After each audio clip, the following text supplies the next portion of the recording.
మీకు ఈ ప్రశ్న వేసి నేను వదిలేస్తున్నాను పిల్లారా. నేను రక్షింపబడపోతే నా పరిస్థితి ఏంది? రక్షింపబడితే నా పరిస్థితి ఏంది?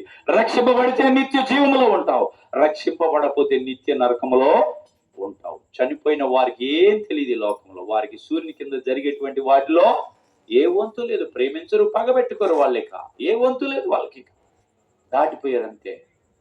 కాబట్టి బ్రతికున్నటువంటి నీవు నేను ఆయన మాటలు తెలుసుకోవాలని ఈ కూటము ఏర్పాటు చేసి, పరిశుద్ధరావు గారికి సంతోషం ఏం లేదు ఈ కూటం పెట్టినందువల్ల, ఎందుకంటే ఆయనకి ఏం తెలీదు.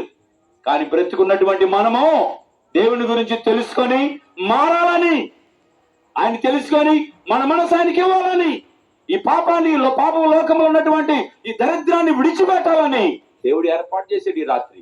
మీరు విని ఆయన నమ్మి అంగీకరిస్తే నిత్య జీవానికి వెళ్తాం, నమ్మకపోతే నిత్య నరకానికి వెళ్ళాలి.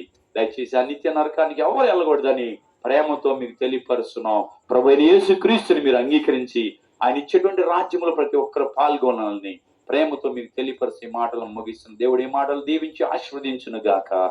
ఆమేన్. ప్రార్థన చేసుకున్నాం. ప్రేమ కలిగిన తండ్రి, కృప కలిగిన దేవా నీకు వందనాలు. ఆయన రాత్రి కాలం విత్తబడిన వాక్యాన్ని మీరు అయ్యా నా తండ్రి దీవించండి అయ్యా. ఈ బిడ్డలు విన్నారయ్యా, వారి హృదయంలో విత్తనం అనేటువంటి ఈ వాక్యాన్ని వేసి ఆయన వారు తెలుసుకుని రాత్రి ఇంకా రక్షణ లేని వారు రక్షింపబడి మారు మనసు పొంది మీరు ఇచ్చే రాజ్యంలో ప్రవేశించడానికి సహాయం చేయమని, మీరు తోడుగా ఉండమని ప్రతి ఒక్కరికి అయ్యా. పరిశుద్ధరావు గారు విడిచి ఉన్న ఈ కుటుంబాన్ని అయ్యా, భార్యన బిడ్డలను అందరినీ కూడా మీరు ఓదార్చిన తండ్రి మీ కృప చూపించమని, మీ మెండైన దీవెనలించమని, వారికి కూడా రక్షణ దయచేయమని యేసు నామములో ప్రార్థిస్తున్నాం తండ్రి.